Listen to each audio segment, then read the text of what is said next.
సహజ వనరుల పరిరక్షణలో పౌర సమాజం క్రియాశీలక పాత్ర నిర్వర్తించాల్సిన అవసరం ఉందని central ground water board regional director G Krishnamurthy అన్నారు.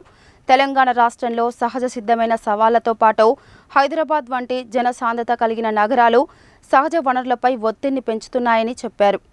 మహాత్మాగాంధీ విశ్వవిద్యాలయం జియాలజీ విభాగం మరియు సెంట్రల్ గ్రౌండ్ వాటర్ బోర్డు సంయుక్త ఆధ్వర్యంలో నిర్వహిస్తున్న శిక్షణ కార్యక్రమంలో central ground water board regional director G Krishnamurthy మరియు ఇతర శాస్త్రవేత్తలు వివిధ అంశాలపై ప్రసంగించారు.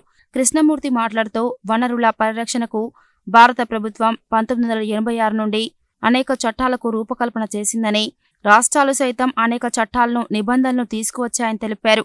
ఉమ్మడి ఆంధ్రప్రదేశ్లో వాల్టా చట్టం అందులో భాగమేనని గుర్తు చేశారు.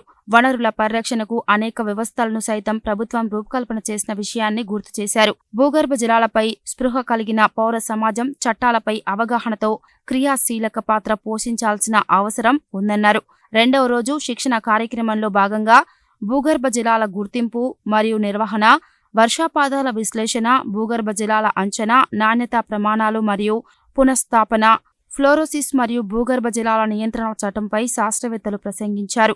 దక్కను పీఠభూమి ప్రాంతంలో ప్రధాన భాగమైన తెలంగాణ రాష్ట్రంలో సహజ సిద్ధమైన సవాళ్లతో పాటు మహానగరం హైదరాబాద్ వంటి జనసాంద్రత కలిగిన నగరాలు సహజ వనరులపై ఒత్తిడిని పెంచుతున్న విషయాన్ని గుర్తు చేశారు.